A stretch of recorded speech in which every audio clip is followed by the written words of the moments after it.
कि बादशाह और सुल्तान में क्या अंतर है। बहुत अच्छा सवाल उन्होंने किया था, चलते चलते किया था। तो हमारे को बताना चाह रहे थे कि देखिए सल्तनत काल जो था उसमें आप सुल्तान देखते होंगे, और मुगल काल से आप बादशाह देखते होंगे, बादशाह या बादशाह। तो जो सल्तनत डायनेस्टी था उस पर शासन करने वाले शासक को क्या कहा जाता था। अब सवाल ये होता है कि यहाँ सुल्तान था, यहाँ बादशाह कैसे आ गया। दोनों तुर्क आक्रमणकारी थे, दोनों भारत पर शासन किए, लेकिन दोनों का अलग अलग नामों से जो है शासक का नाम यहाँ सुल्तान मिलता है, शासक के नाम से पहले यहाँ बादशाह मिलता है।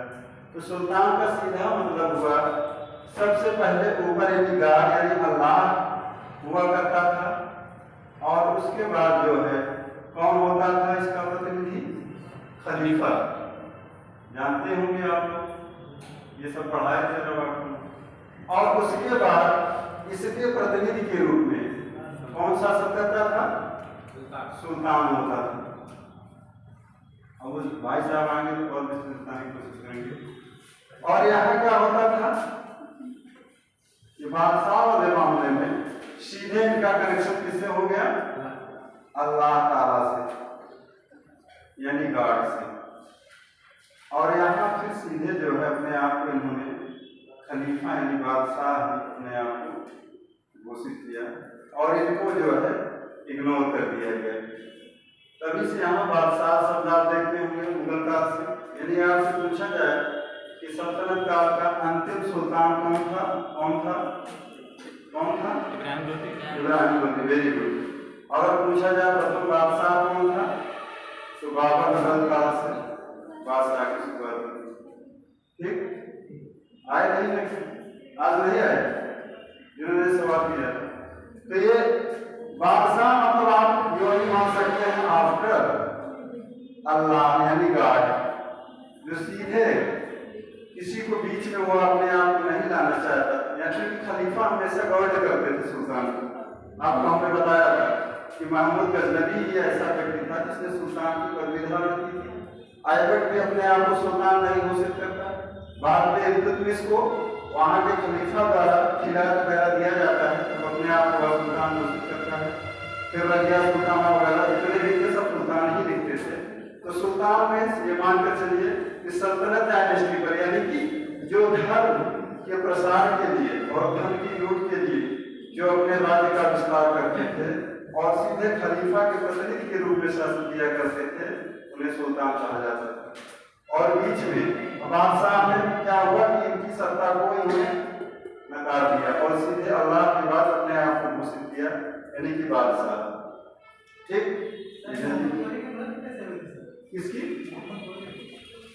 बताए थे भाई, खूब कर वापसी कर रहा था।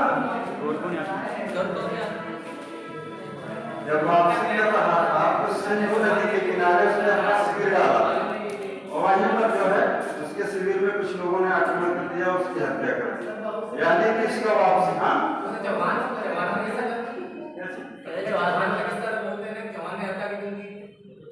ऐसा नहीं था, कहा जाता है ऐसा।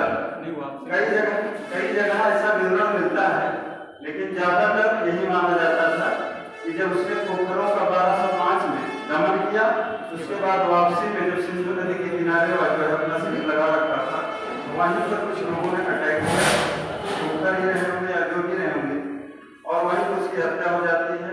जो खुशियों के साथ लौट रहा था वो उसका जो है जनाजे के साथ वापसी होती है। ठीक, आगे लिखिए इल्तुतमिश का संघर्ष या कुछ महत्वपूर्ण बिंदु लिख लीजिए इल्तुतमिश के बारे में। लिखिए कुतुबी तथा मुइज्जी सरदारों के विद्रोह का दमन किया। कुतुबी तथा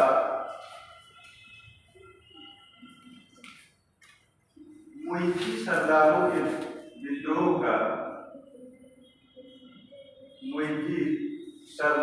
विद्रोह का दमन किया।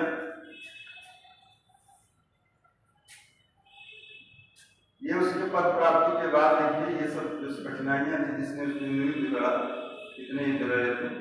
कुतुबी तथा मुइज्जी सरदारों के विद्रोह का दमन किया और आगे देखिए 1215 ईस्वी में एल्गाउज को तराइन के मैदान में पराजित किया। 1215 ईस्वी में एल्गाउज को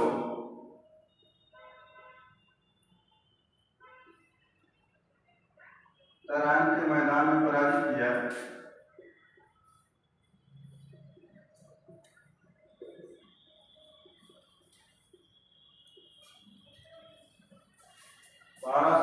ईस्वी में एल्गाउज को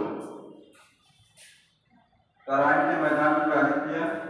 एल्गाउज कौन था? कुबाचा, एल्गाउज और कुतुबुद्दीन ऐबक की हमने चर्चा की थी। गोरी के तीनों गुलाम थे ना। हाँ, तो कुतुबुद्दीन ऐबक के जाने के बाद भी इसके लिए सिरदर्द बने रहे। आगे देखिए 1215 ईस्वी में एल्गाउज को तराइन के मैदान में पराजित किया। 1217 में कुबाचा से लाहौर छीना। बहुत साठ में 1217 में कुबाचा से लाहौर छीन लिया। कुबाचा से लाहौर छीना। लाहौर सर कुबाचा से इसने अपनी बेटी की शादी की थी। कुबाचा बहन की शादी की। तो बहन से मतलब अपने छीन लिया। ये इल्तुतमिश की कहानी चल रही है। अच्छा। इल्तुतमिश से इसने अपनी बहन की शादी की थी। ऐबक, कुतुबुद्दीन ऐबक ने इल्तुतमिश को अपनी बेटी दी थी और उसको बहन दी थी कुबाचा।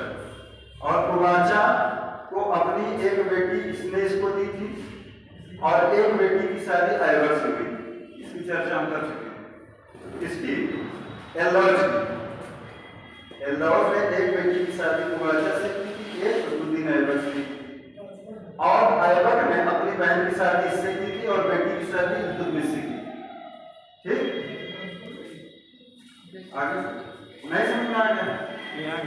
रिश्तों की डोर में बांधने की कोशिश की, लेकिन सत्ता जो है रिश्तों को नकार देती, हमेशा सफल नहीं होता। आगे देखिए 1217 में कुबाचा से लाहौर छीना।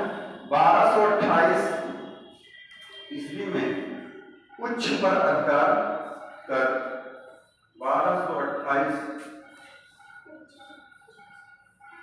उच्च पर अधिकार कर 60 में उच्च पर अधिकार कर कुबाचा को आत्मसमर्पण के लिए कहा। उच्च पर अधिकार कर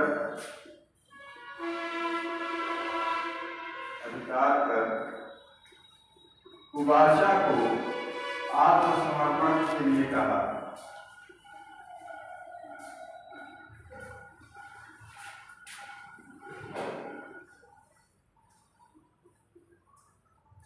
कुबाचा भागते रहे या इसका पीछा करता रहा, लेकिन लास्ट में कुबाचा क्या करते हैं? अब समझ जाते हैं कि हमारा प्राण नहीं बचेगा। हाँ, उच्च पर अधिकार कर कुबाचा को आत्मसमर्पण के लिए कहा। नामा लगा दीजिए। कुबाचा ने सिंधु नदी में कूदकर आत्महत्या की।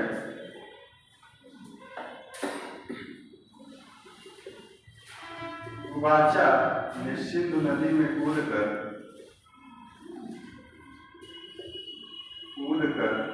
आत्महत्या कर ली।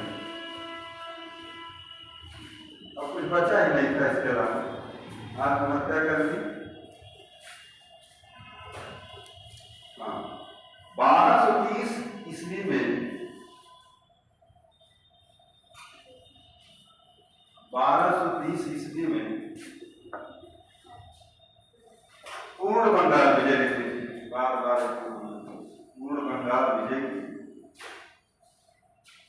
पूर्ण बंगाल विजय 1230 ईस्वी में पूर्ण बंगाल विजय दिल्ली के अधीन कर लिया। इस बार उनको नहीं छोड़ा, दिल्ली के अधीन कर लिया, दिल्ली के अधीन किया। ऐसे साल लिखते चलिए, याद नहीं हो जाए। आगे लिखिए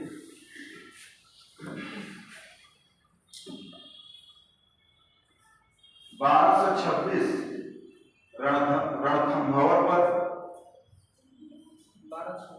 1226 रणथंभौर पर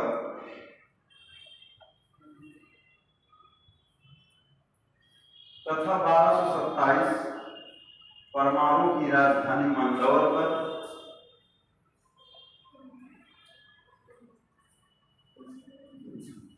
1226 रणथंभौर पर, रणथंभौर ऐसे लिखो, रणथंभौर, ये आपके राजस्थान में था, रणथंभौर पर। और 1227 ईस्वी में परमाणु की राजधानी मंदौर पर अधिकार किया। 1227 में परमाणु की राजधानी, एक ही लाइन में लिखिएगा,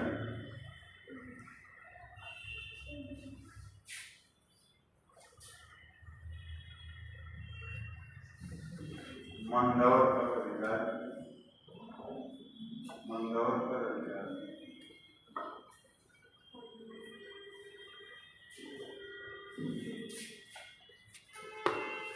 1231 में देख लीजिए, ग्वालियर के किले पर घेरा, 1231।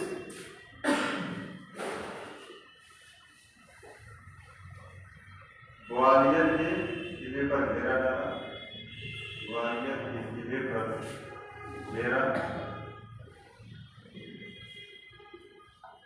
वही हुआ। कुछ लोगों ने बता दिया कि जो है इसकी जल, जहां से जल की आपूर्ति होती थी, बंद करिए। हाँ, काम लगा कि मंगल देव पराजित, मंगल देव पराजित, मंगल देव पराजित।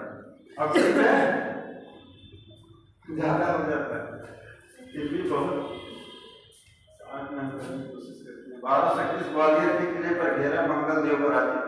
1235 चंदेलों, 1235 चंदेलों,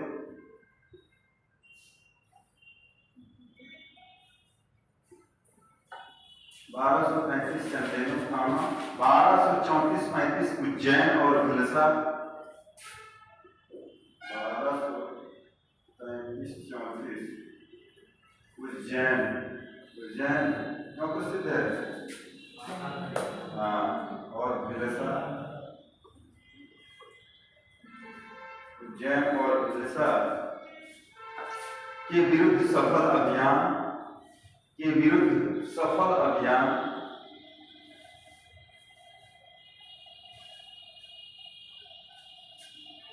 के विरुद्ध सफल अभियान।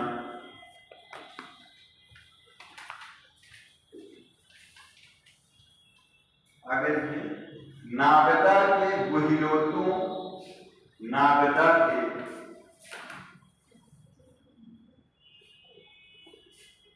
गुहिलोतों,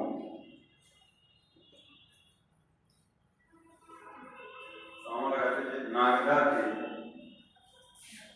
गुहिलोतों और गुजरात के चालुक्यों पर, और गुजरात के चालुक्यों पर, और गुजरात के चालुक्यों पर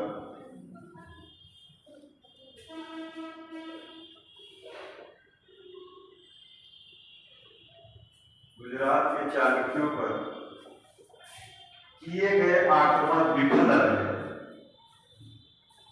के चालुक्यों पर किए गए आक्रमण विफल रहे।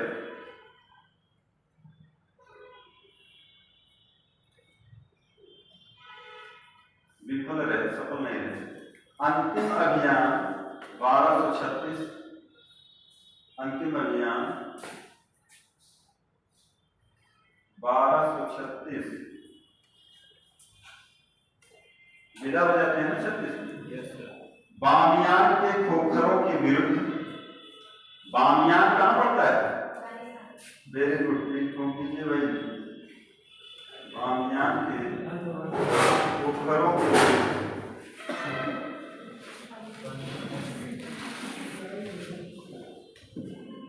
बामियान के खोखरों के विरुद्ध। बुद्ध की सबसे बड़ी मूर्ति थी ना यहाँ पे, हाँ, बेंगलादेश की कंपनी ने तोड़ दिया। 1236 बामियान के खोखरों के विरुद्ध। अंतिम अभियान किसके विरुद्ध था? बामियान के खोखरों के विरुद्ध। काम लगाइए, साथ लिखिए। मार्ग में इल्तुतमिश बीमार पड़ा, मार्ग में ही इल्तुतमिश बीमार पड़ा, वापसी में, हाँ, मार्ग रास्ते में ही। कहां पर लगा दीजिए, दिल्ली लाया गया। अंततः दिल्ली लाया गया, अंततः 30 अप्रैल 1236 को मृत्यु हो गई। 30 अप्रैल 1236 को मृत्यु को प्राप्त कर लिए। 1236 मृत्यु। और लाइन छोड़ के लिख लीजिए या हम कुछ लिख लीजिए, 2-4 लाइन और देखिए। काजी वजीह उद्दीन ने, इसको मिटा दे, काजी वजीह उद्दीन लिख रहे हैं। काजी न्याय और न्याय का कार्य करते थे, धार्मिक कार्य किया करते थे, इसको मिटा देना। काजी वजीह उद्दीन ने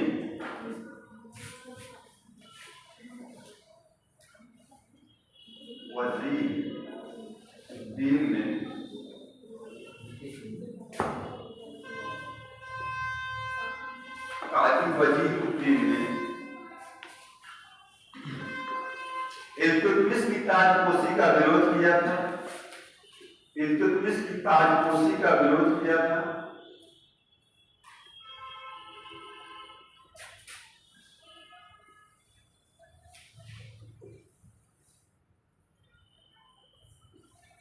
काजी वजीह उद्दीन ने इल्तुतमिश की ताजपोशी का विरोध किया था।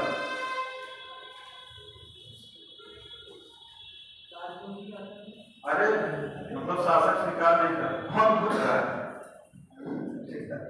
ताजपोशी नहीं समझ पा रहे हो? ताज सिर पे पड़ता है, आपके सिर पर भी लगेगा घोड़ाई में। ताजपोशी आप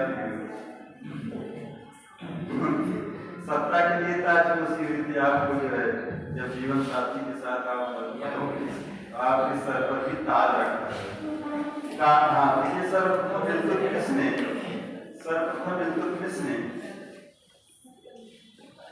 अब्बासी खलीफा अल-मुस्तनसिर के नाम से, अब्बासी खलीफा अल-मुस्तनसिर के नाम से,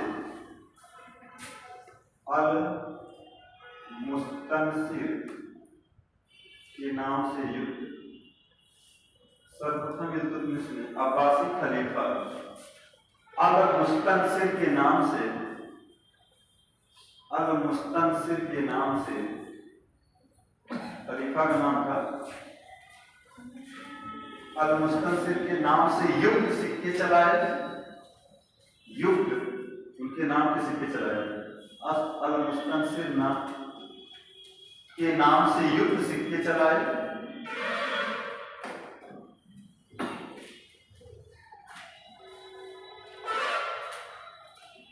फरवरी 1229 में, फरवरी 1229 में ये बताए मुझे लिखवाए भी थे, बगदाद के खलीफा से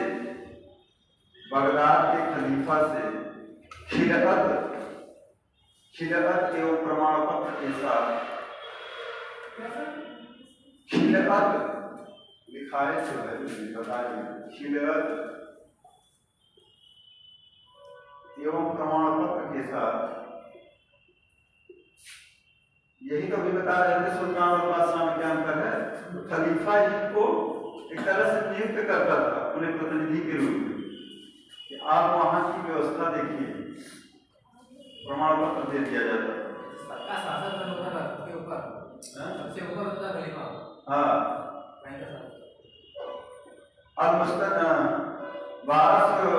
फरवरी 1229 बगदाद के खलीफा से खिलअत एवं प्रमाण पत्र के साथ सुल्तान-ए-आजम की उपाधि भी मिली, की उपाधि भी प्राप्त की।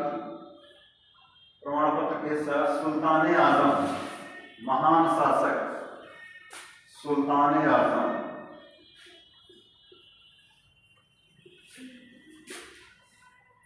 इसका मतलब हुआ महान शासक। देखो दे रहा है कि नहीं? प्रमाण पत्र सुल्तान आजम, आप हिंदुस्तान के सुल्तान आजम, दिल्ली तक के सुल्तान आजम, यानी सल्तनत काल का जो भी क्षेत्र है उसके आप क्या हैं, सुल्तान आजम।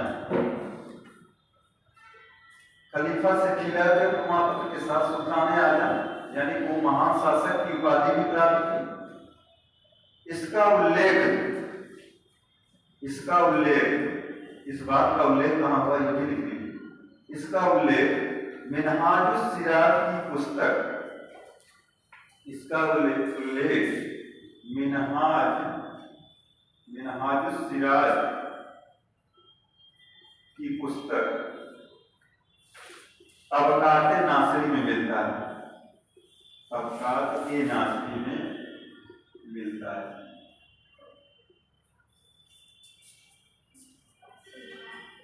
हाँ, तबकात नासिरी से प्राप्त होता है या मिलता है। इसका उल्लेख मिनहाजुस सिराज की पुस्तक तबकात नासिरी से प्राप्त होता है। अगली लाइन लिखिए। खिलयत मिलने के बाद इल्तुतमिश ने खिलअत मिलने के बाद इल्तुतमिश ने नासिर अमीर उल मोमिनीन, नासिर अमीर उल मोमिनीन, नासिर अमीर उल मोमिनीन की उपाधि ग्रहण की, मोमिनीन की उपाधि ग्रहण की।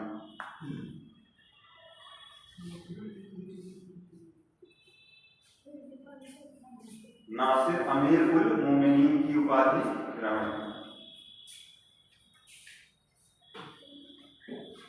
अगली लाइन लिखिए। इल्तुतमिश प्रथम सुल्तान था, इल्तुतमिश प्रथम सुल्तान था जिसने दोआब के आर्थिक महत्व को समझा और सुधार किया, जिसने दोआब के आर्थिक महत्व को समझा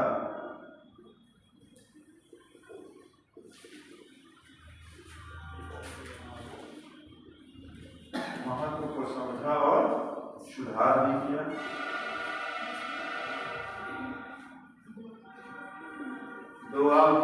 दो नदियों के क्षेत्र, बीच का क्षेत्र होता है ना, आप जानते होंगे।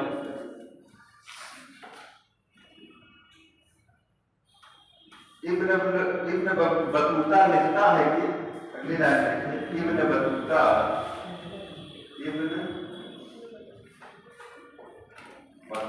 लिखता है कि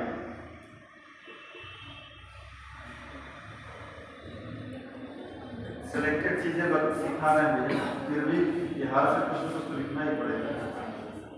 इब्न बतूता लिखता है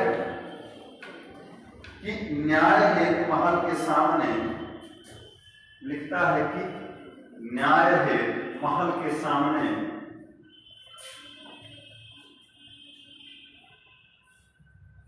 संगमरमर की 2 शेरों की मूर्तियां स्थापित कराई, संगमरमर की 2 शेरों की मूर्तियां स्थापित कराई।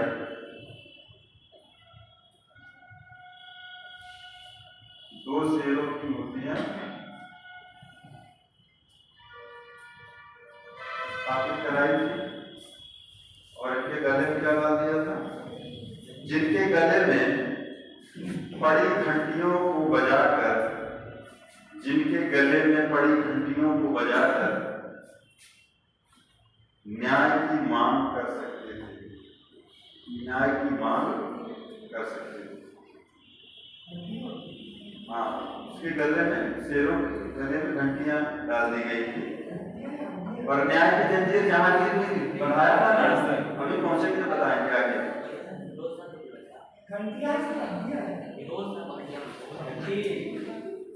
आगे घंटी भाई, घंटियां, हाँ देखिए आगे,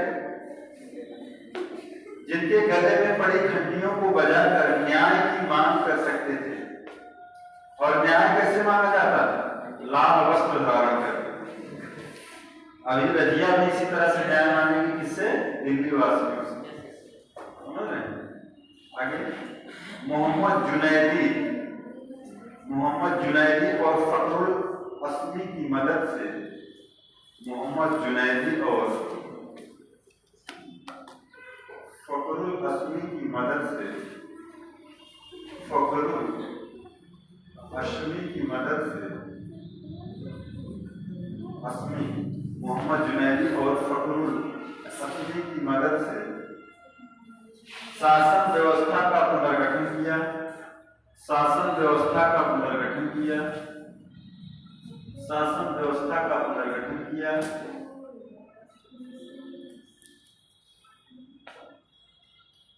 अवफी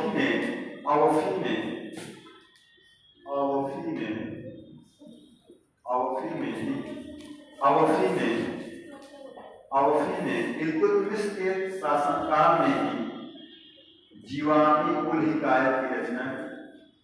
जीवामी उल हिकायत की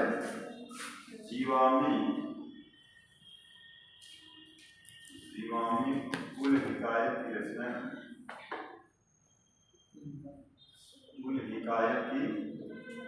की थी। अवफी की पुस्तक में पूछा जाता है जीवामी उल हिकायत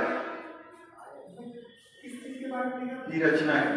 इल्तुतमिश के ही काल में अवफी ने इसकी रचना की थी, जीवामी उल हिकायत की। आगे लिखिए। ग्वालियर विजय के बाद इल्तुतमिश ने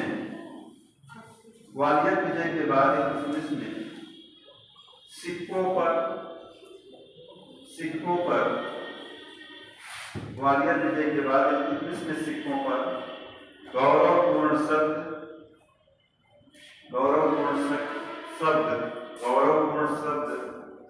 शक्तिशाली सुल्तान।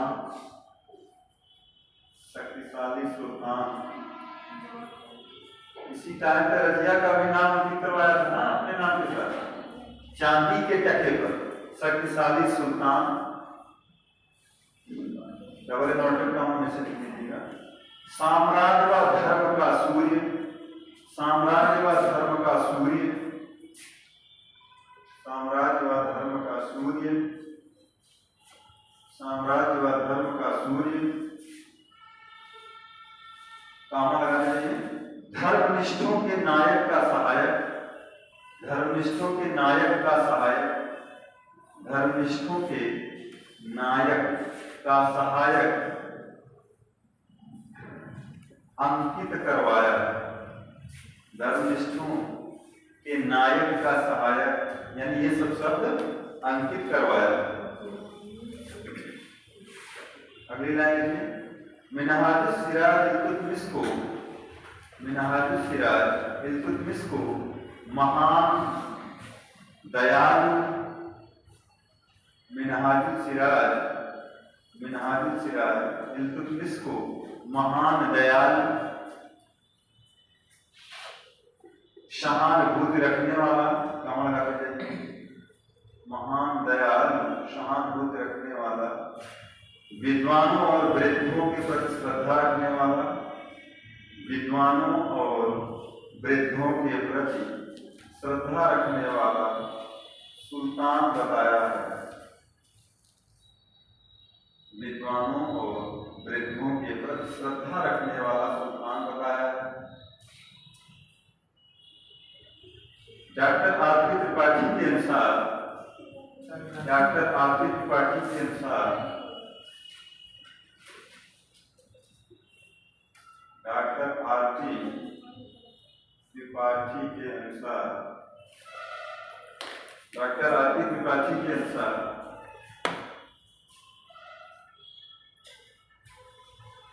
भारत में मुस्लिम संप्रभुता का इतिहास, भारत में मुस्लिम संप्रभुता का इतिहास इल्तुतमिश से आरंभ होता है। इल्तुतमिश से आरंभ होता है। भारत में मुस्लिम संप्रभुता का इतिहास इल्तुतमिश से प्रारंभ होता इल्तुतमिश से आरंभ होता है, इल्तुतमिश से आरंभ होता है।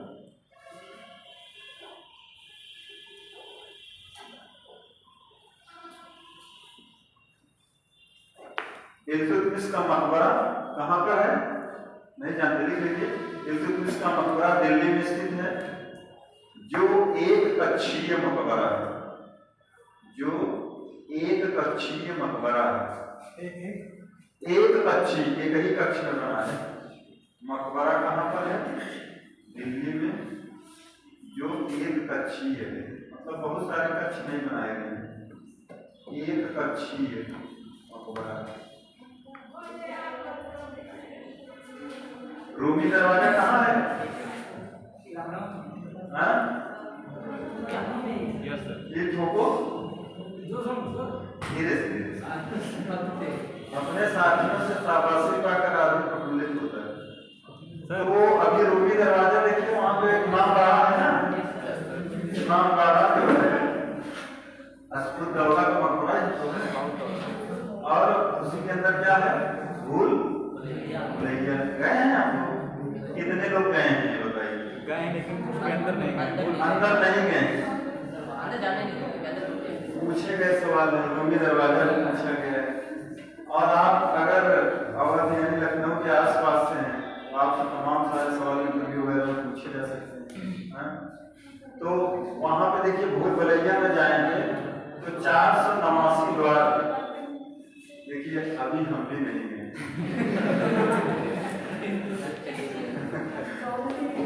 489 द्वार है और बताते हैं कि उसी में आदमी हो जाता है।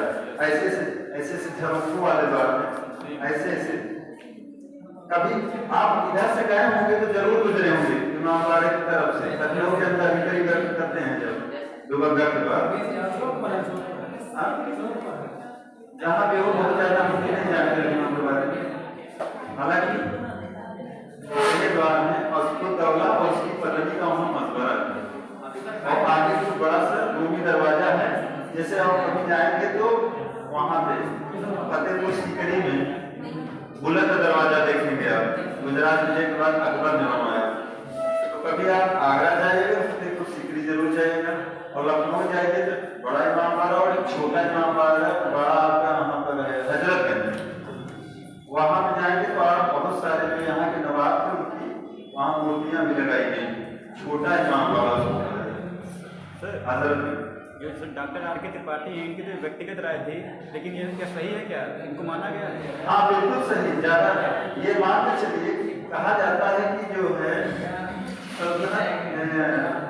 सल्तनत काल का असली जो संस्थापक था इल्तुतमिश ही था, उसी ने ही तो सुदृढ़ किया।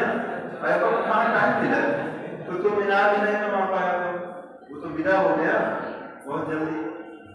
इसीलिए इसको जो है इसको वाकई वास्तविक संस्थापक भी माना जाता है। इससे पहले हमने ईश्वरी प्रसाद का भी स्टेटमेंट लिखवाया था। ये बात सही है, डॉक्टर आर के त्रिपाठी के अनुसार भारत में मुस्लिम संप्रभुता का इतिहास इल्तुतमिश से आरंभ होता है। संप्रभुता का इतिहास समझ रहे हैं? संप्रभुता समझते हैं ना? Yes sir. क्या होती है संप्रभु? यानी कि सब स्वतंत्र होता है किसी के हाँ, वेरी गुड। कोई भी राज्य अपने आंतरिक और बाहरी जो हाँ, अपने आप में संप्रभु कहने का मतलब 12 नाटिकल मील समुद्री मील की दूरी तक कोई परिंदा पर नहीं मार सकता बिना भारत सरकार के आदेश से। ये है संप्रभुता। हम फ्री ठीक, हमारा अपना वजूद है, अपना राष्ट्र है, अपना देश है। तो ये है कह रहे हैं कि वास्तविक संप्रभुता यहाँ से शुरू होती है इल्तुतमिश से। उसके पहले तो लोग आते गए जाते रहे, धन लूटते रहे, इस्लामीकरण करते रहे, ज्यादातर किसी को यहाँ मौका नहीं मिला, क्योंकि दिल कहाँ लगा रहा? गजनी में, खलीफा से कंट्रोल होते थे। इल्तुतमिश का मकबरा दिल्ली में स्थित है, जो एक कक्षीय मकबरा है। आपको हमने बताया था कि सुल्तान वली का मकबरा पढ़ाए थे ना अगले वाले, जो इसका नासिरुद्दीन महमूद एक पुत्र था, 1229 में ही मर जाता है। तो उस पहला मकबरा माना जाता है भारत में प्रथम मकबरा स्थापित करने का श्रेय इल्तुतमिश को जाता है, सुल्तानगढ़ी का मकबरा। अदरवाइज मकबरे पे जो है वो सब नहीं, कब्र तो बनाई जाती थी लेकिन मकबरा नहीं बनाया जाता था। हाँ, कब्र पर मकबरा बनवाना, एक छत करवाना, एक अच्छी उसको आकार देना, ये इसी ने शुरू किया था। इल्तुतमिश ने अपने पुत्र नासिरुद्दीन महमूद के कब्र पर प्रथम मकबरा उसने बनवाया। ये पिछले बात सुल्तानगढ़ी था। क्यों बनवाते थे? सब बनवाते क्यों थे? बनवाते थे कि जैसे अजर अमर रहम की याद रहे, अपने कब्र पर क्या करते हैं, पूजा पाठ करते हैं, उस मकबरे को देखकर उनकी याद, मतलब याद आप लोग भी देखिए कहीं कहीं समाधि हिंदुओं में भी लोग बनवा देते हैं समाधि स्थल, क्योंकि यार और बड़े लोग रहते थे, तो बड़े शासक होते थे ना, अपने इतिहास को मेंटेन करने के लिए बहुत सारे जतन ये भी ढूंढते रहते हैं। हाँ जी, इसीलिए तो उनको खरदाई से बना देते हैं।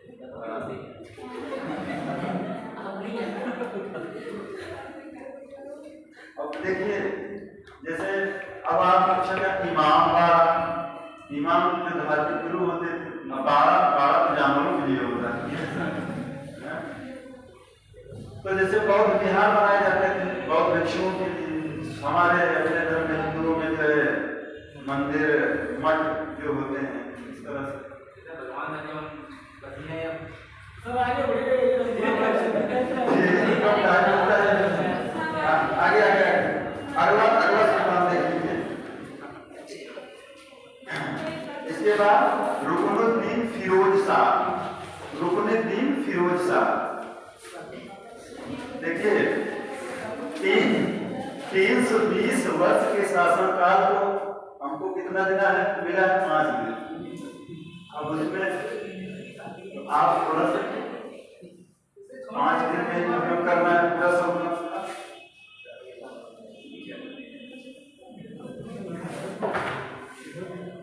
अगला देखिए इल्तुतमिश के बाद रुकनुद्दीन फिरोज शाह। जरा सा इनके बारे में जान लीजिए, क्रम से ही चले, छोड़ देंगे तो कंफ्यूज हो गया। रुकनुद्दीन फिरोज शाह 1236, 6 माह 18 दिन मात्र इनका शासन रहा, लगभग 7 माह आप कह सकते हैं। रुकनुद्दीन फिरोज शाह के बारे में, इनकी माँ जो थी एक दासी थी, तुर्की दासी गुलाम थी, लेकिन बड़ी तिकड़मी थी, जो चक्री जाती थी। तो इसने क्या किया, इकतेदारों को मिलाकर, क्योंकि ग्वालियर विजय के बाद उत्तराधिकारी तो रजिया को घोषित किए थे इल्तुतमिश, लेकिन इकतेदार उस समय जो हुआ करते थे वो बड़े मजबूत हुआ करते थे, प्रांतीय इकतेदार। तो इकतेदारी व्यवस्था याद रखना, इसकी देन है इल्तुतमिश। देखिए इल्तुतमिश ने अपनी पुत्री रजिया को अपना उत्तराधिकारी तो बनाया था। इल्तुतमिश ने अपनी पुत्री रजिया को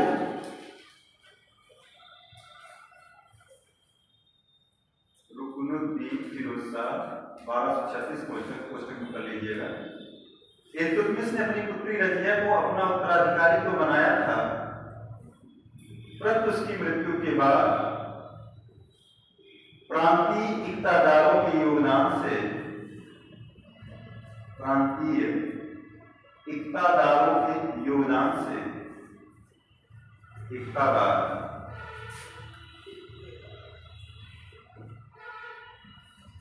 इकतादारों के सहयोग से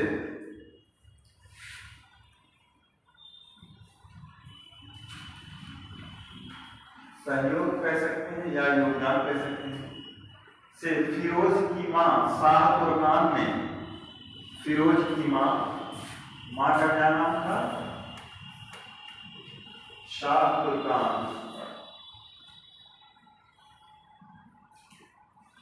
शाह तुर्कान ने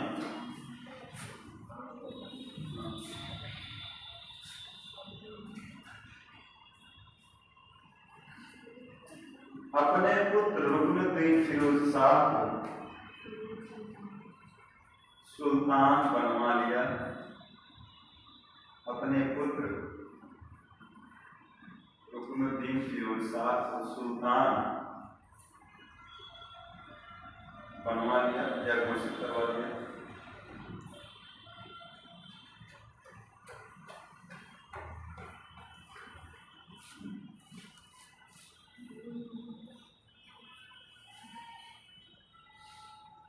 इल्तुतमिश का सबसे बड़ा पुत्र नासिरुद्दीन महमूद,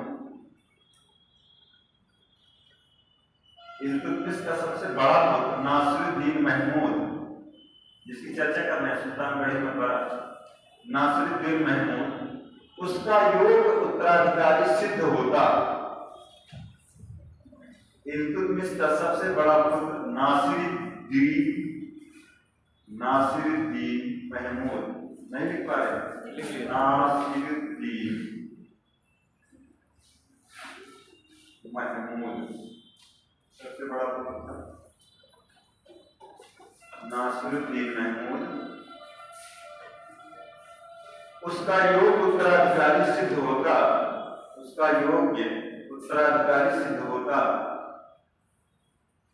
परंतु 1229 ईस्वी में ही उसकी मृत्यु हो गई। परंतु 1229 ईस्वी में ही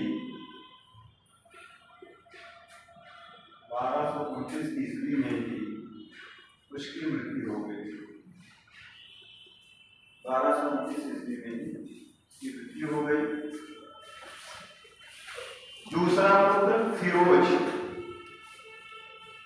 आलसी और विलासी प्रवृत्ति का था। फिरोज आलसी और विलासी प्रवृत्ति का था, यही फिरोज शाह दूसरा पुत्र था ना। दूसरा पुत्र फिरोज आलसी और विलासी प्रवृत्ति का था। उसके अन्य पुत्रों की आयु कम थी, छोटे छोटे। उसके अन्य पुत्रों की आयु कम थी। ऐसी स्थिति में रजिया ही योग्य उत्तराधिकारी थी। ऐसी स्थिति में रजिया ही योग्य उत्तराधिकारी थी।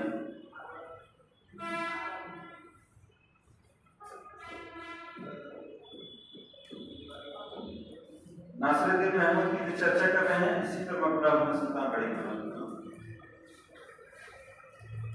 ऐसी स्थिति में रजिया ही योग्य उत्तराधिकारी थी। ग्वालियर अभियान के दौरान रजिया की दिल्ली की शासन व्यवस्था के कार्य से ग्वालियर अभियान के दौरान रजिया की दिल्ली की शासन व्यवस्था के कार्य से इल्तुतमिश प्रभावित होकर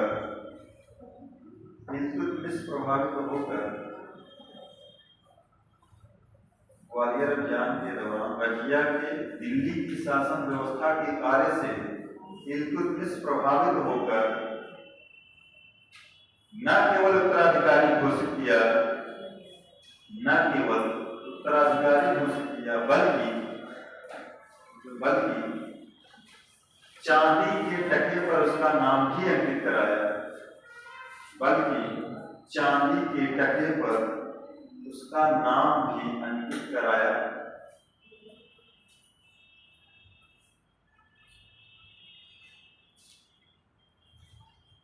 इस अवसर पर कुछ अमीरों द्वारा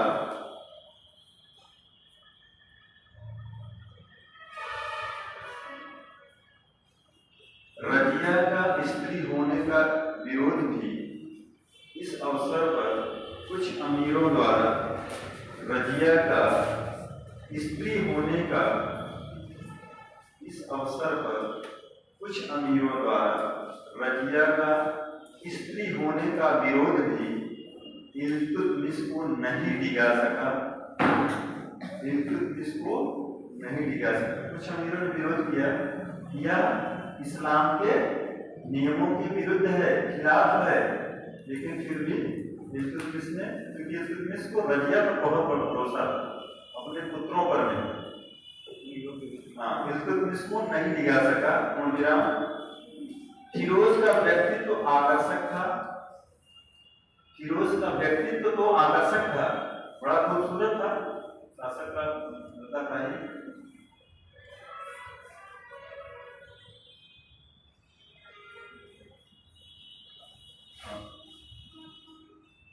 उसकी माँ शाह तुर्कान, उसकी माँ शाह तुर्कान, नाम लिखे हैं, उसकी माँ शाह तुर्कान पूरे 7 महीने माँ के ही पीछे से शासन करते रहे, माँ के साए में ही रहे, कहा जा सकता है। शाह तुर्कान, उसकी माँ शाह तुर्कान, जो पहले एक तुर्की दासी थी, जो पहले एक तुर्की दासी थी।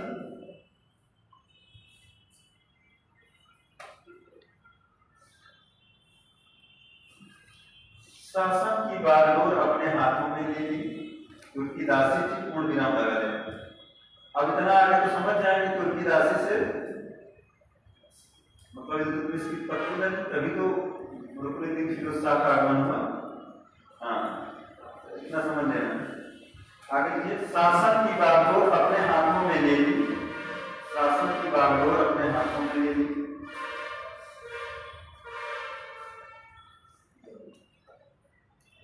क्योंकि शासक हुआ करते थे, जो उन्हें पसंद आ गए उससे वो निकाह कर लिया करते थे।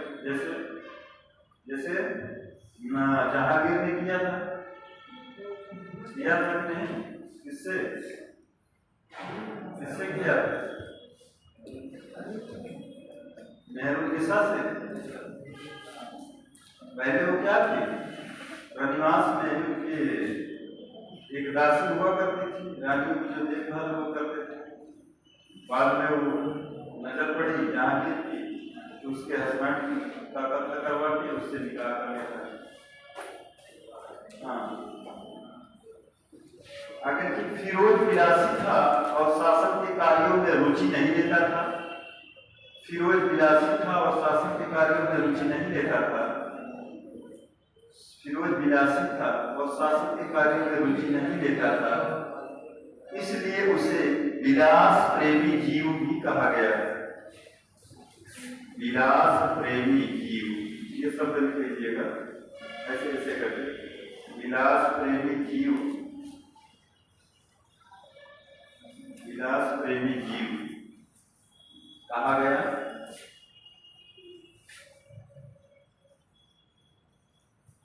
इसलिए उसे फिरोज विलासी था और शासन के कार्यों में रुचि नहीं लेता था, इसलिए उसे विलास प्रेमी जीव कहा गया है। मां के अत्याचार तथा फिरोज के विलासितापूर्ण व्यवहार से मां के अत्याचार तथा स्टोरी लिखते रहिए।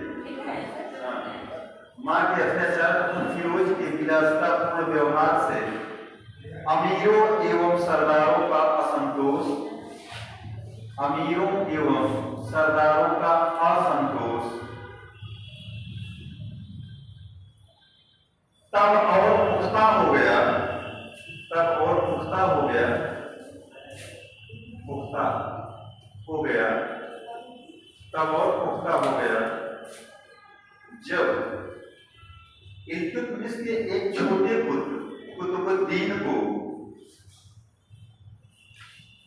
जब इल्तुतमिश के एक छोटे पुत्र कुतुबुद्दीन को अंधा करके मरवा दिया गया, अंधा करके मरवा दिया गया। अब कुतुबुद्दीन वहां पर पहुंच जाना, इसका एक छोटा पुत्र था, उसका नाम क्या था? कुतुबुद्दीन। बहुत मिलेंगे, बलबन, गयास बहुत मिलेंगे, महमूद बहुत मिलेंगे, कंफ्यूज मत होना, उसी टाइम पर जाना जिस टाइम की वो है। हाँ, कुतुबुद्दीन को अंधा करके मरवा दिया गया। तो अमीरों और इक्तेदारों ने ही रजिया का विरोध किया था, और ये फिरोज शाह नहीं तो इसी समय रजिया बन गई होती ना सुल्ताना। अमीरों ने शाह तुर्कान के साथ मिलकर किसको बना दिया? फिरोज शाह, रुकनुद्दीन फिरोज शाह। और ये विलासी निकला, और इसकी मां जो थी ये तरह तरह के अत्याचार हुआ किया करती थी। और जनान खाने से ले मतलब अंदर से लेकर बाहर तक इसके अत्याचार कुछ चर्चित हो चुके थे। और साथ में ये बड़ी दानप्रिय भी, धार्मिक लोगों को बड़ा दान भी किया करती थी। ये दो मोड़ थे इसके, समझ रहे हैं, दो विरोधी मोड़ थे इसके अंदर। तो मां का अत्याचार इस तरह कदर बढ़ गया और इसके विलासितापूर्ण जीवन ने जो है अन्य अमीरों को असंतुष्ट कर दिया। ये तो बेकार निकला भाई, हम लोगों ने रजिया का विरोध किया और इसको बनाया गया, लेकिन ये किसी काम का नहीं है। और तब असंतोष और पुख्ता हो गया जब एक छोटे से पुत्र को जो है अंधा करवाया, उसके बाद मरवा दिया। आगे लाइन लिखिए, फिरोज के भाई, नीचे लाइन से लिखिए, और तमाम सारी कहानी ना लिखिए, नीचे लाइन से लिखिए, मतलब पैराग्राफ छोड़कर। फिरोज का भाई, फिरोज के भाई और अवध के सूबेदार गियासुद्दीन ने, देखो यहाँ पे गियासुद्दीन मिल गए। एक गियासुद्दीन कहाँ से आए थे? इसका भाई था गियासुद्दीन, याद करो, गोरीकर बड़ा भाई, गजनी। अभी गियासुद्दीन और अभी मिलेगा। हाँ, इसका एक बड़ा भाई था। आगे फिरोज के भाई और अवध के सूबेदार गियासुद्दीन ने विद्रोह करके, गियासुद्दीन ने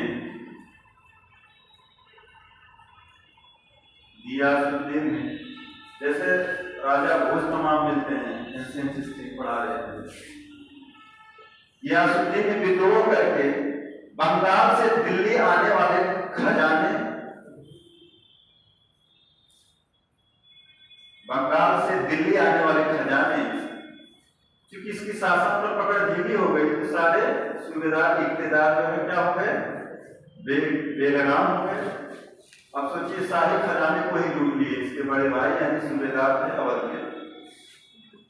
फिरोज के भाई और अवध के सूबेदार गियासुद्दीन ने विद्रोह करके बंगाल से दिल्ली आने वाले खजाने और निकट के विभिन्न नगरों को लूटा, निकट के विभिन्न नगरों को लूटा।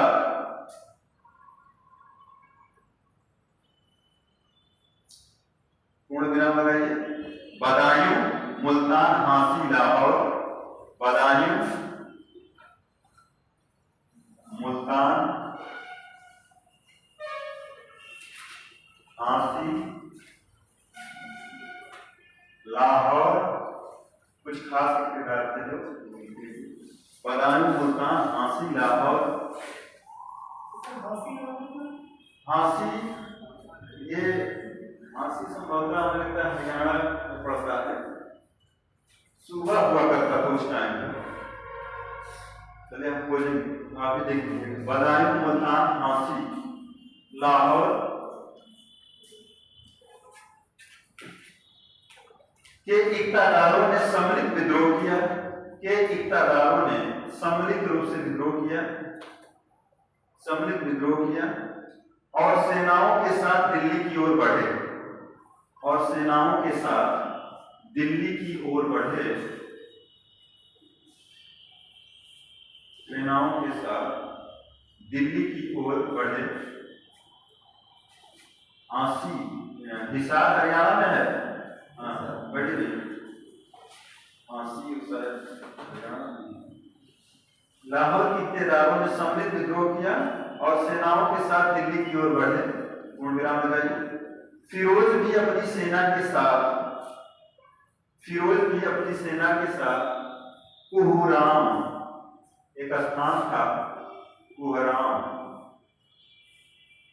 इसी पर ये भी अपनी सेना के साथ कुहराम, फिरोज भी अपनी सेना के साथ कुहराम की ओर मुकाबले के लिए बढ़ रहा था, कुहराम की ओर मुकाबले के लिए बढ़ रहा था।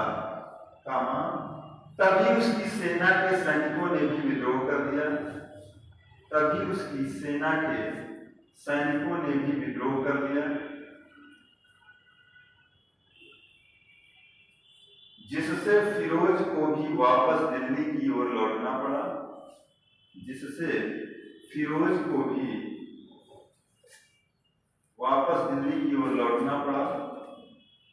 सेना की एक टुकड़ी जो है विद्रोह करके दिल्ली लौट गई। अब क्या फिरोज अकेले लड़ेंगे क्या? इतने इक़्तिदार सम्मिलित होके आ रहे हैं, ये भी कहे चलो भैया पहले दिल्ली संभालते हैं, लौट पड़े। अब देखिए दिल्ली में क्या गल खिल गया, दिल्ली में कमल खिल गया। कैसे? रजिया सुल्ताना जो है वहां अपना जो है खेला खेल गई। इनको चाहते कि जैसे दिल्ली छोड़े अपने सरदारों के साथ, अमीरों के साथ, वैसे हम आगे लाइन लिखते नहीं बताते। हाँ, बजाय मकाम हासिल आफत की तादाद ने सम्मिलित विद्रोह किया और सेनाओं के साथ दिल्ली की ओर बढ़े। हो गया।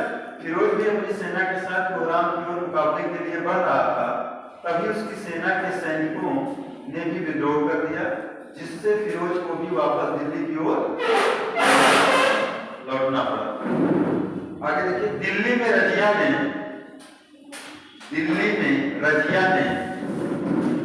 फिरोज की अनुपस्थिति में, टाइम हो गया क्या? ठीक ठीक ठीक, हाँ, देखिए दिल्ली में रजिया ने फिरोज की अनुपस्थिति का लाभ उठाते हुए, फिरोज मतलब यही रुकनुद्दीन फिरोज साहब, हाँ, फिरोज की अनुपस्थिति का लाभ उठाते हुए शुक्रवार को क्या होता है? जुमे की नमाज होती है ना कि, हाँ, इसको क्या कहते हैं? जुमा कहते हैं ना शुक्रवार को। हाँ, जुमे की नमाज क्या होती है? सामूहिक नमाज होती है। कभी आप ध्यान दिए हो, जो मस्जिद होती है जुम्मे के दिन, जुम्मे मतलब शुक्रवार के दिन सामूहिक नमाज अदा करते हैं लोग। हाँ, देखिए, लाभ उठाते हुए शुक्रवार यानी जुम्मे की नमाज के समय लाल वस्त्र, क्यों लाल वस्त्र धारण की थी? हाँ, ये क्या करती, भाव अपील कर रही थी जनता से, जैसे नेता लोग करते नहीं, जहां जाएंगे वहां का वस्त्र धारण कर लेते हैं अपना को दिखाने के लिए। हाँ? सेना में जाते हैं तो सेना का लिबास धारण कर लेते हैं, हिमाचल गए प्रचार करने तो वो हिमाचली टोपी लगा ली। हाँ, कि हम आए हैं साहब, आपके बहुत खास व्यक्ति हैं, देखिए हम आपके वेशभूषा में, और कभी कभी तो वही भाषा भी तो इस्तेमाल करने लगते हैं। हाँ, तो लाल वस्त्र क्या हमने बताया, न्याय मांगने के लिए क्या पहना जाता था? इसके टाइम पे लाल वस्त्र डालकर, इसलिए उसने लाल वस्त्र पहनकर जुमे की नमाज के बाद उसने जो है दिल्ली वासियों से क्या मांगा? न्याय की बात। आगे इस समय लाल वस्त्र, चाहे पुस्तक में लिख लीजिए, जो न्याय मांगते समय, लिख लीजिए, जो न्याय मांगते समय पहना जाता था, जो न्याय मांगते थे वो लाल वस्त्र पहनते थे। पहनकर जनता के सम्मुख इल्तुतमिश की इच्छा का इजहार किया, इल्तुतमिश की इच्छा का इजहार किया। लाल वस्त्र पहनकर जनता के सम्मुख इल्तुतमिश की इच्छा का इजहार किया और क्या कहा कि अगर मैं अयोग्य साबित होंगी तो मेरा सर आप कलम कर देना। मैं अपने इन भाइयों से 20 साबित होंगी, आप मुझे एक अवसर दीजिए। मैं महिला भले हूं, इस्लाम मुझे भले स्वीकार नहीं करता, लेकिन मैं आपसे न्याय मांग रही हूं कि हमारे पिता इल्तुतमिश ने ही हमें उत्तराधिकारी घोषित किया था, और आप लोगों से ये मेरा वादा है, अगर मैं अयोग्य सिद्ध होती हूँ या शासन संचालन करने में असमर्थ सिद्ध होती हूँ तो मेरा सर आपके कदमों में होगा। हाँ, यही तो पढ़ा रहे थे अभी तक। जब वो ग्वालियर अभियान पर गया था तो अपना चांद किसको देख गया? रजिया। कहा बेटा देखना, तो मैं जा रहा हूँ ग्वालियर अभियान पर। जब आया उसने देखा कि जो है दिल्ली की शासन व्यवस्था हमारी इतना चुस्त दुरुस्त, हमसे भी बेहतर इसने जो है व्यवस्था देखी हमारी अनुपस्थिति में, तो वह बड़ा खुश होता है और देखता है कि इसके अंदर तो हमारा योग्य उत्तराधिकारी है, अंदर है इसके अंदर, वो उसके अंदर अपना योग्य उत्तराधिकारी देखता है, और उसी समय वह अपने नदी के तटे पर उसका नाम भी अंकित करवाता है। बात समझ रहे? चूंकि वह दूरदर्शी प्रवृत्ति का व्यक्ति था और अपने पुत्रों को देख रहा था कि इनकी हालत कैसी है, कुछ तो विलासी हैं, कुछ अयोग्य हैं, कुछ छोटे हैं, और उसका जो योग्यतम पुत्र था नासिरुद्दीन महमूद, वह 1229 में ये बताया उसकी मृत्यु हो गई और उससे वह बहुत प्रसन्न रहता था, इसीलिए उसके मकबरे पर उसने जो है सुल्तान गढ़ी का मकबरा बनाया था कब्र पर। तो इसलिए चूंकि रजिया जो है उसकी योग्यतम संतानों में से एक रही और उसका वो जलवा देख नहीं चुका था, इसलिए उसने उसको उत्तराधिकारी घोषित किया। हाँ आगे देखिए। और अयोग्य सिद्ध होने पर सिर काट दिए जाने का वादा भी किया और अयोग्य सिद्ध होने पर सिर काट दिए जाने का वादा भी किया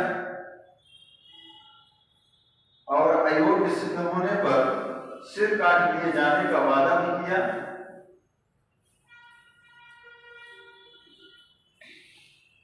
इस प्रकार रजिया को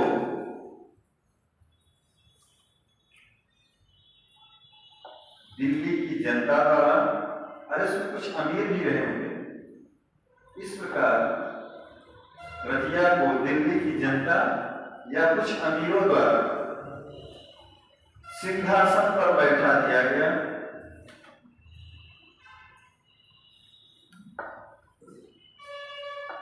नहीं कहते हैं गांव में पुरानी इलेक्शन एक बार हमें भी मौका देते हैं, कहते नहीं बार वादे वाले भैया एक बार हमें मौका देते। इसी तरह से रजिया ने बड़ी भावुक होती थी, लाल वस्त्र में आए और जुम्मे की नमाज को उसने टारगेट किया कि इस समय जो है सारे संबंध जुम्मे की नमाज में सब लोग इकट्ठा होते हैं। उसी समय उसने ये कहा कि हमारे पिताजी ने हमें उत्तराधिकारी घोषित किया था, आप लोगों की क्या राय है? मैं अपना सर्दी आपको कुछ और करने को तैयार हूं। हाँ, शाह तुर्कान को इनका एक कर दीजिए। शाह तुर्कान को कारागार तथा फिरोज का कत्ल कर दिया गया। कत्ल करना आम बात हुआ करती थी सत्ता के लिए। शाह तुर्कान को कारागार तथा फिरोज का कत्ल कर दिया गया। विराम लगाइए। 6 माह 18 दिन इनका कार्यकाल कितना रहा? 6 माह 18 दिन, लगभग 7 माह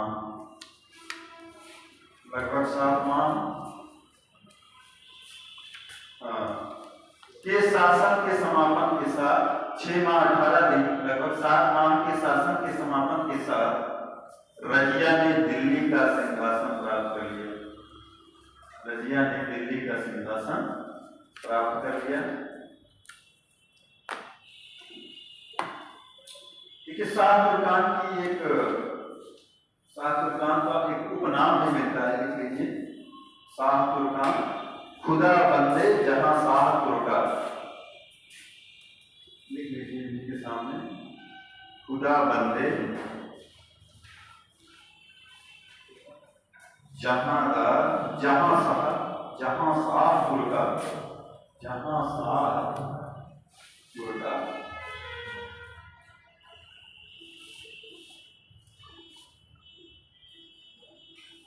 खुदा बंदे जहां शाह तुर्का।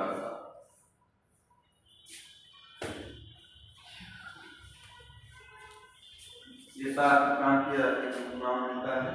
ये अब देखिए, जिन इख्तियारों ने रजिया का विरोध किया और फिर ले आए किसको?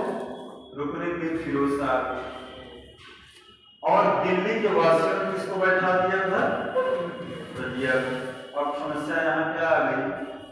इख्तियार पहले रजिया को नहीं चाहते, अब मजबूरी में उनको चाहना भी पड़ा।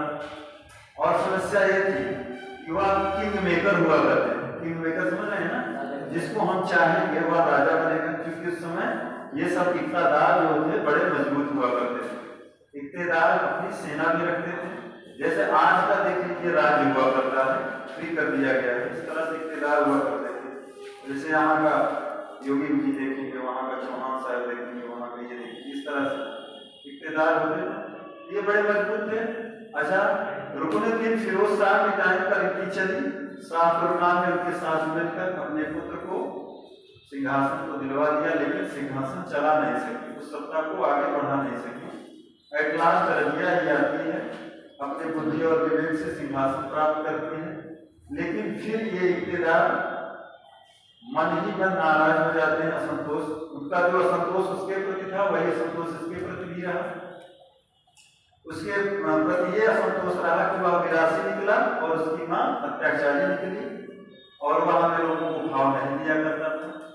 यहाँ बात ये फंसी कि रजिया सुल्तान तो बन गई, लेकिन किसकी मर्जी पर? जनता की मर्जी। अब सवाल ये उठता है कि हम यार हमसे तो पूछा ही नहीं गया, कहते नहीं हमसे तो पूछा ही नहीं गया, हमसे तो राय शुमारी नहीं की गई। ये बातें इन लोगों को कचोटने लगी और ऊपर से एक महिला रजिया सुल्तान। तो आगे चलकर रजिया के लिए यह भी सिरदर्द बनता है। लिखिए आगे सुल्ताना रजिया, इसके बाद रजिया आती 4 साल के समय। 10 मिनट बचा है ना, चलो 10 मिनट देख लो, बस बताएंगे, शुरुआत कर दे रहे हैं।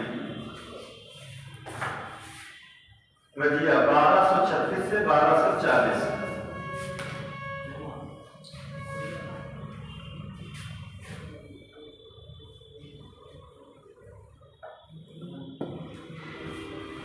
अगर ये महिला ना होती तो अपने शासन को बहुत आगे तक ले जाते। हाँ, इनकी उपाधि लिखी थी उमदत कुल विश्वा, उपाधि लिखी थी उमदत कुल विश्वा। सिक्कों पर भी इसकी मिलती है उमदत कुल विश्वा। सिक्कों पर यह विरुद्ध धारण किया था। आगे लिख लीजिए, सिक्कों पर यह विरुद्ध इसमें धारण किया था।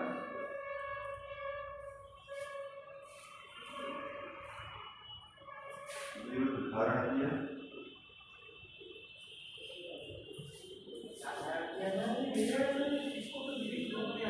अपने आप को विरुद्ध धारण करना मतलब एक उपाधि अपने आप को ये घोषित किया, ये बताया, जैसे उपनाम आपका होता है। हाँ, उमदत उल विश्वा लिख लीजिए एक लाइन। रजिया दिल्ली सल्तनत की प्रथम और अंतिम मुस्लिम महिला शासिका थी। दिल्ली सल्तनत की प्रथम और अंतिम महिला शासिका थी।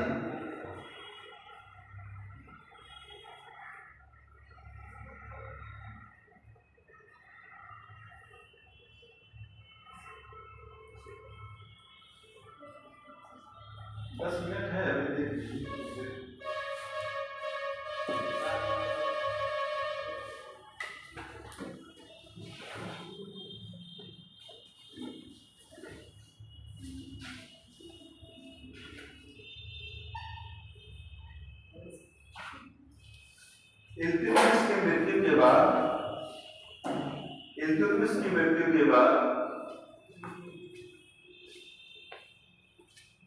30 वर्षों का इतिहास। इल्तुतमिश की मृत्यु के बाद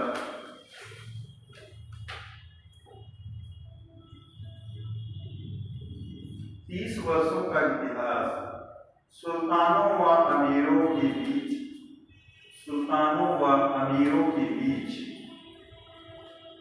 सत्ता के अधिकार के लिए, सत्ता के अधिकार के लिए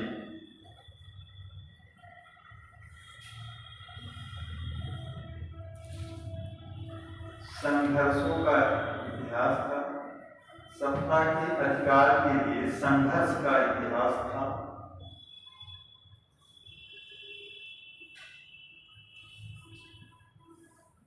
रजिया के काल से ही, रजिया के काल से ही तुर्क सरदारों के बीच संघर्ष आरंभ हुआ।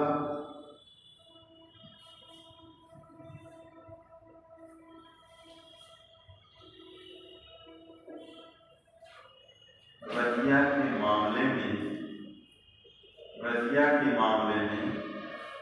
पहली बार, जान लीजिए, आपसे सवाल किया जा सकता है, रजिया के मामले में पहली बार दिल्ली की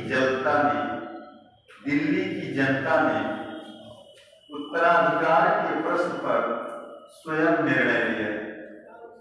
दिल्ली की जनता ने उत्तराधिकार के प्रश्न पर स्वयं निर्णय लिया।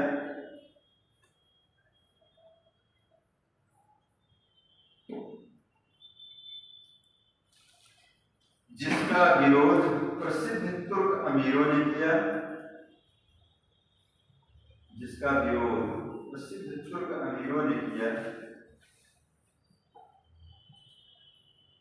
जिनमें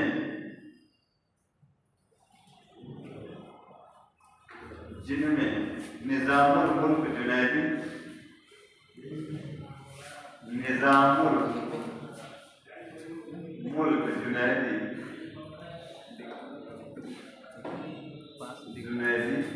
पूरा नाम उसी का है, जुनैदी। ये वजीर था ना, इल्तुतमिश के टाइम पे भी ये वजीर था, और ये इसी के सहयोग से उसने अपनी शासन व्यवस्था भी काफी सुदृढ़ की। लेकिन कहीं न कहीं यह भी इसको स्वीकार नहीं कर पा रहा। इसको रजिया जो है लखनऊ तक, इधर देवल से लेकर लखनऊ तक अपनी शासन व्यवस्था को काफी सुदृढ़ कर लिया। और इस जुनैदी की मदद भी उसने ली थी, लेकिन अंदर ही अपने आप से असंतुष्ट था, रजिया से असंतुष्ट था कि एक महिला के अंदर में, हाँ, एक महिला है और इस्लाम के विरुद्ध भी था। एक महिला शासक इस तरह से घोषित कर दिया गया, और किसके द्वारा? जनता के द्वारा, क्योंकि जनता का समर्थन इसको प्राप्त था। बात समझ रहे हो? जनता का चूंकि समर्थन प्राप्त था, इसलिए लोगों को ज्यादा खटक रही थी कि जनता सीधे जनता से संवाद कर या उत्तराधिकारी घोषित हो गई। सर, ये जनता से अगर ऐसे इनको मतलब राजा चुना था, तो ऐसा नहीं तो लोकतंत्र भी हम कह सकते हैं।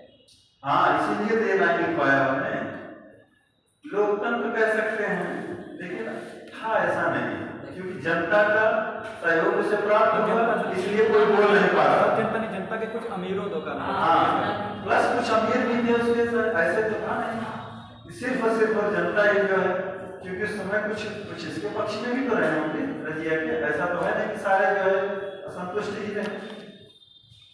तो जो निजामुल मुल्क जुनैदी था, यह आगे देखिए, इसका विरोध प्रसिद्ध तुर्क अमीरों ने किया, जिनमें निजामुल मुल्क जुनैदी, मलिक अलाउद्दीन जानी,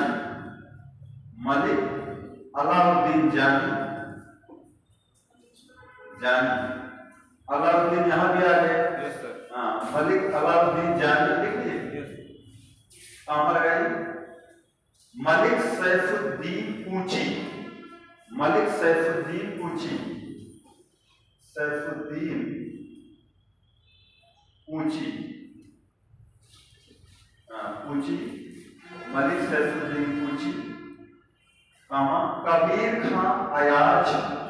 कबीर खां अयाज, ये कहीं नाम है, कबीर खां अयाज,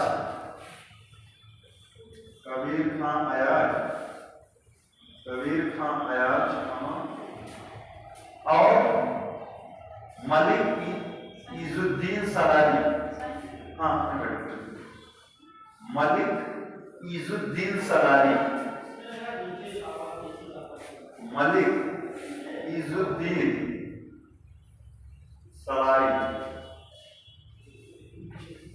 मलिक इजुद्दीन सलारी, प्रमुख थे। मलिक इजुद्दीन सलारी प्रमुख थे। रजिया ने पर्दा त्याग दिया, और पुरुषों के समान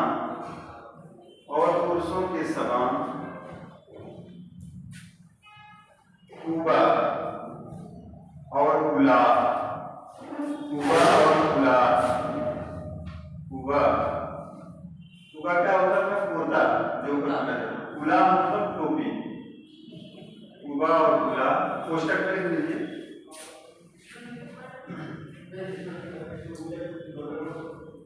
कुबा मतलब कोट या कुर्ता, जो लवाला टाइप पहनते थे, कोट या कुर्ता लिख लीजिए कोष्टक में। कुला मतलब टोपी। जी सर, हाँ बिल्कुल।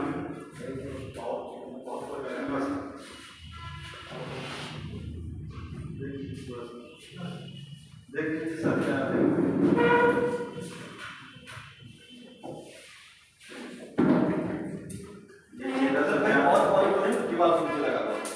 क्या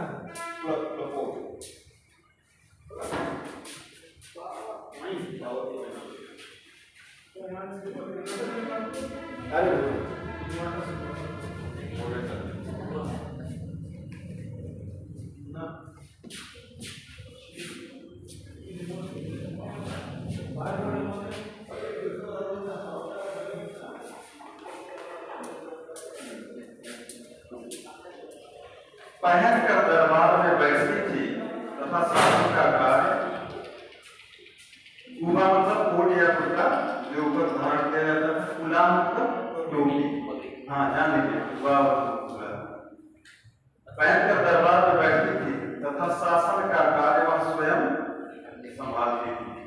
ऐसा क्यों करने लगी? अपने आप को वह पुरुषों को लिबास में आ गई। ऐसा क्यों करती थी? इसलिए कि लोग हमको स्वीकार करें। एक महिला होते हुए विवाह इसका वस्त्र धारण करती थी, पुरुषों वाला लिबास, कि हम आपसे कमजोर नहीं।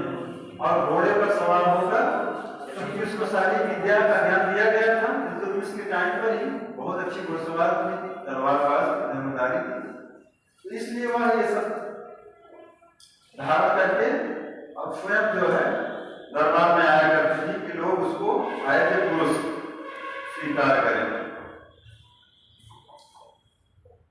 एतकीन को रजिया ने बंद कर दिया, छोड़ दें, टाइम हो गया। एक लाइन लिख लीजिए। एतकीन को रजिया ने, एतकीन को रजिया ने, एतकीन जो ये पूछे जाते हैं ना सूबेदार, एतकीन को रजिया ने बदायूं का अक्कादा, बदायूं का अक्कादा, बदायूं का अक्कादा, बदायूं का अक्कादा और फिर अमीर हाजिब का महत्वपूर्ण पद अक्तादा, और फिर बाद में अमीर हाजिब का, अमीर हाजिब का महत्वपूर्ण पद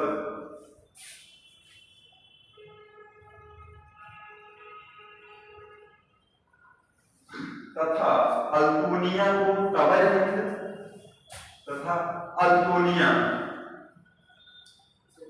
अल्तुनिया को तबर हिंद, ये सब अक्षरात है। तो तबर हिंद, तबर हिंद मतलब भटिंडा।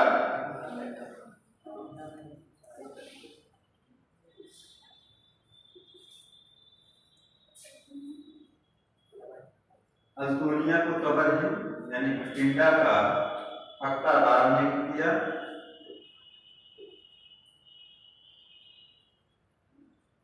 तो देखिए सबसे बड़ा सिरदर्द यह था, क्योंकि वह महिला थी। एक अबिसिनियाई हबशी अफसर था जलालुद्दीन, जलालुद्दीन याकूत नाम सुने होंगे, जलालुद्दीन याकूत। और ये जो क्योंकि ये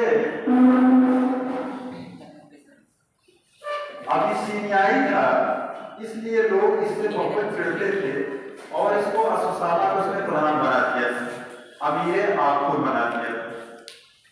यह पद किसको मिला था? उसके पहले कुतुबुद्दीन ऐबक को मिला था। जोड़ते रहा करो कड़ी से कड़ी।